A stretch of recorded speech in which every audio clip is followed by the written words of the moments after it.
This humidity in the Mekong Delta doesn't just sit on your skin, it breathes with you.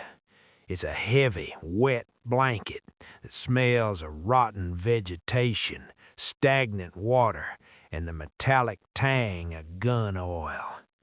My name was Elias, but back then I was just Sarge to some and Target to others. I was a point man, a grunt's grunt, a stormtrooper in a war that had no front lines. We were sitting in the belly of a Huey, the rhythmic thump, thump, thump of the blades vibrating through our boot soles. Nobody talked.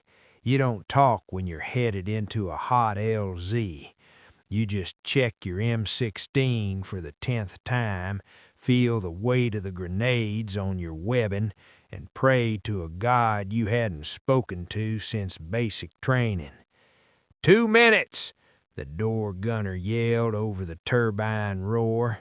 I looked at Miller, a kid from Ohio who looked like he should be at a prom, not clutching a rifle in a jungle halfway across the world. His hands were shaking. I reached over and squeezed his shoulder.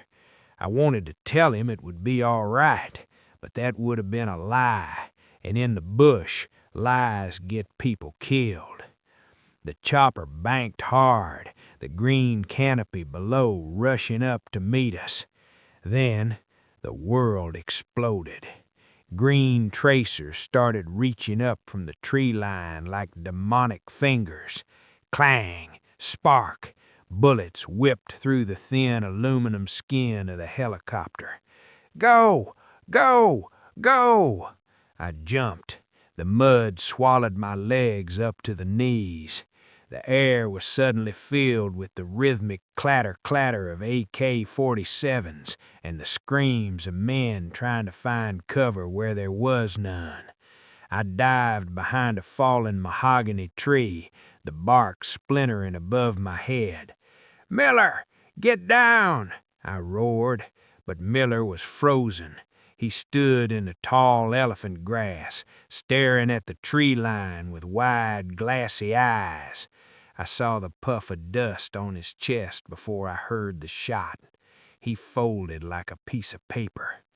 In that moment, the heat disappeared. The fear disappeared. There was only the mission and the rage. I slammed a fresh magazine into my rifle, rose from the mud, and started running toward the muzzle flashes. I wasn't a man anymore. I was a weapon. The jungle doesn't just hide the enemy, it swallows the light. As I sprinted toward the muzzle flashes that had cut Miller down, the air felt like liquid lead.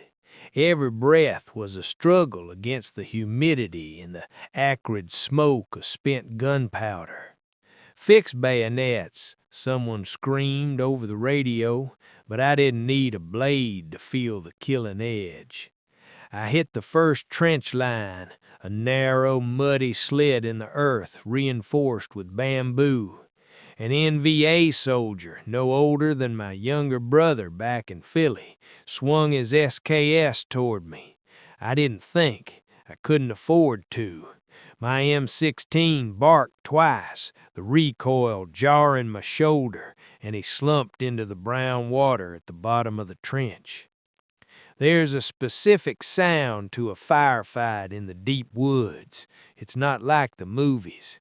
It's a chaotic symphony of snapping branches, the metallic ping of casings hitting rocks, and the terrifying high-pitched zip of bullets passing inches from your ear. That zip tells you you're still alive. It's the ones you don't hear that you have to worry about. "Sarge, on your left!" I spun around, dropping to one knee in the muck. A machine gun nest was opening up from a concealed bunker made of coconut logs. The dirt kicked up in front of me in neat, lethal rows. "Suppressing fire!" I bellowed, waving the rest of the squad forward. We moved like ghosts through the undergrowth. I pulled a frag grenade from my webbing, the cold metal slick with my own sweat. I pulled the pin, counted a heartbeat, 1, 2, and tossed it. The explosion wasn't a bang, it was a physical punch to the chest that sucked the air out of the clearing. Through the ringing in my ears, I charged. We overran the position, our boots heavy with the weight of the Delta mud. When the smoke cleared, the silence that followed was even more deafening than the gunfire. It was the silence of a graveyard. I looked down at my hands. They were covered in a mixture of red clay and things I didn't want to identify. I leaned against a tree, my chest heaving, and looked up at the canopy. The sun was trying to poke through the leaves, looking like gold coins scattered on a dark floor. "Is it over, Sarge?" I looked at the private who asked. He was crying, though he tried to hide it by wiping his face with a dirty sleeve. "For now," I whispered, "but the jungle never forgets." That night, as the monsoon rain began to fall, washing the blood off our fatigues but not the memory from our heads, I realized that I hadn't just survived a battle. I'd left a piece of my soul in that trench, buried under the roots of an ancient banyan tree. Night in the highlands doesn't fall, it collapses. One minute the skies are bruised purple, and next it's an ocean of ink. We were positioned on a ridge line overlooking a known supply trail, a finger of the Ho Chi Minh Trail that bled into the valley below. "Claymore set?" I whispered into the darkness. A faint click of a radio handset was my only answer. 2 clicks. Yes. We lay in the elephant grass, our faces painted with streaks of olive and black soot. The mosquitoes were a buzzing cloud biting through our sweat-soaked fatigues, but nobody moved. If you slapped a mosquito, you died. That was the rule. You let 'em drink your blood so the enemy wouldn't hear the slap. Hours crawled by. My legs went numb, then started to cramp, a dull fire burning in my calves. I focused on my breathing, slow, shallow, silent. Then I heard it. It wasn't a footstep. It was the faint metallic clink of a canteen hitting a rifle barrel. Then the smell reached us, the scent of cheap tobacco and boiled rice. They were close. I peered through the starlight scope. Ghostly green shapes emerged from the tree line. They moved like shadows, fluid and disciplined. 1, 2, 5, 10. A whole squad of NVA regulars, pith helmets low, rifles held at the ready. My heart was a hammer against my ribs. I reached for the clacker, the firing device for the Claymore mines. My thumb rested on the safety. Wait for the center of the column. The lead scout was barely 10 feet from my hole. I could see the reflection of the moon in his eyes. He stopped. He sensed something. He tilted his head, sniffing the air like a predator. I pressed the clacker. Boom! The front toward enemy mines disintegrated the night. Thousands of steel balls shredded the air, followed by the blinding orange flash of our M60 machine gun opening up. The jungle went from graveyard silent to a roaring furnace in less than a second. "Light 'em up!" I yelled, though I couldn't even hear my own voice. Tracer rounds, red and green, crossed in the dark like lethal neon strings. It was a chaotic blur of fire and screaming. In the strobe light flashes of the muzzle bursts, I saw faces, contorted, terrified, vanishing. Then, as quickly as it began, it stopped. The smoke hung thick in the damp air, smelling of cordite and burnt earth. We didn't move. We stayed in our holes, rifles trained in the dark, waiting for a counterattack that might never come. Somewhere in the tall grass, someone was moaning, a low, rhythmic sound that got weaker with every breath. It sounded like a child calling for its mother. "Finish it, Sarge," a voice whispered from the next hole over. It was Miller's replacement, a kid we called Professor, 'cause he wore glasses. His voice was trembling. I didn't answer. I just stared into the blackness, my finger still frozen on the trigger. The screaming silence of the jungle had returned, but this time it was louder than before. It was the sound of a debt being paid in blood, and I knew deep down that we'd be paying it for the rest of our lives. The extraction was supposed to be cold. 5 minutes in and out, back to the base for a hot meal and a dry bunk. But the jungle has a way of laughing, it's supposed to. We were carrying Professor. He hadn't been hit by a bullet, but a booby trap, a hidden punji stake that had opened up his thigh. He was losing blood fast, his face turning the color of ash. "LC is hot, repeat, LC is red hot," the RTO screamed into the handset, his back pressed against a mossy rock. The clearing was a nightmare. The NVA had us zeroed in from 3 sides. Mortar rounds started walking toward us, throwing up geysers of mud and shattered timber. Thump, hump, boom. Every explosion felt like a physical blow to the head. "Where is he?" I yelled, grabbing the radio. "Where is the bird?" "2 minutes out, Sarge. He's coming in low." Then I heard it, a faint, rhythmic pulse beneath the roar of the mortars. The Steel Angel. A lone UH-1 Huey banking sharply over the tree line, its nose tilted down like a bird of prey. The door gunners were already working, their M60s spitting long, jagged tongues of flame into the green perimeter. "Go! Move him now!" I ordered. I grabbed one side of Professor's stretcher. My boots slipped in the slick red clay. Every step felt like running through waist-deep water. Bullets were snapping past us, crack zip, shredding the leaves and biting into the dirt at our heels. The Huey touched down, its skids barely brushing the uneven ground. The rotor wash was a hurricane of dust and debris that blinded us. "Get him in! Get him in!" We slid the stretcher onto the vibrating metal floor. I turned back to cover the rest of the squad, my M60 screaming as I emptied a magazine into the tree line. I saw them, shadowy figures emerging from the brush, charging the helicopter. "Sarge, jump! We're leaving!" the pilot screamed over the intercom. I felt a sharp burning sting in my shoulder. It didn't feel like a bullet. It felt like a hot iron being pressed into my skin. I stumbled, the world tilting on its axis. The helicopter started to lift, the ground dropping away. A hand, strong, calloused, and covered in grease, reached out from the open door. It was the door gunner. I lunged, my fingers clawing at the edge of the deck.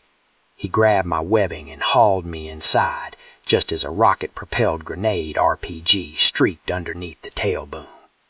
I lay on the floor, gasping for air that tasted like aviation fuel and blood. I looked at Professor. He was still breathing, his eyes fixed on the ceiling. I looked at my shoulder. The olive drab of my sleeve was turning a deep, dark crimson. As the jungle below shrank into a sea of green, the adrenaline began to fade, replaced by a cold, hollow ache. We had made it out, but as I looked at the silent men around me, I realized the truth. We were leaving the clearing, but we were never truly leaving the war. The Steel Angel was carrying us home, but home felt like a place that didn't exist anymore. They patched my shoulder up in Camran Bay. The doctors were clean, the sheets were white, and the air smelled of antiseptic instead of decay. but I couldn't sleep. The silence of the hospital ward was louder than a mortar barrage. Every time I closed my eyes, I saw the green tracers. I saw Miller. I saw the kid in the trench. "You're lucky, Sarge," the nurse said as she changed my dressing. "A few inches to the left and you'd be going home in a box." "Lucky," I repeated. The word felt like ash in my mouth. 3 weeks later, I was back at the base camp, but I wasn't the same Elias who had stepped off the bus in Philly a year ago. My squad looked at me differently. They saw the 1,000-yard stare, the look of a man who has seen the bottom of the abyss and realized it has no end. "Welcome back, boss," a new private said. He was shiny, his uniform still stiff, his boots without a speck of dust. He reminded me of Miller. It made my stomach churn. "Check your gear," I snapped. I didn't want to know his name. Names were dangerous. Names made you care, and caring made you slow. We were sent back into the Central Highlands. The mission was search and destroy. But in the Highlands, the roles were often reversed. We were the bait, and the NVA were the hunters. The rain had returned, the endless gray monsoon that turned the world into a prehistoric swamp. We moved through the bamboo thickets like ghosts. I didn't lead from the middle anymore. I was at the front, my eyes scanning every bent leaf, every disturbed patch of moss. I found a tripwire, a thin, translucent fishing line tied to a rusty Chinese grenade. I didn't panic. I didn't even sweat. I just knelt in the mud, pulled out my wire cutters, and snip. Just like that, life continued for another hour. "Sarge, you're different," the RTO whispered during a break. "You don't even blink when the snipers take a shot at us." "Blinking is for people who think they're going home," I said, lighting a cigarette and shielding the cherry with my palm. "I'm not going home. I'm already here. This is it." I realized then that the jungle hadn't just taken my friends, it had claimed my future. I was a stormtrooper, a shadow in a green hell, and the only thing that mattered was the weight of the rifle in my hand and the next 50 yards a trail. We heard the drums then. Deep in the valley, the enemy was signaling. The hunt was on again, and this time I was looking forward to it, because in the chaos of the fight, I didn't have to think about who I used to be. I only had to be the hunter. The orders were simple, surgical, and suicidal. Take the ridge, hold the ridge. We called it the meat grinder. The NVA had spent months digging into the limestone and the roots, creating a labyrinth of bunkers that breathed fire.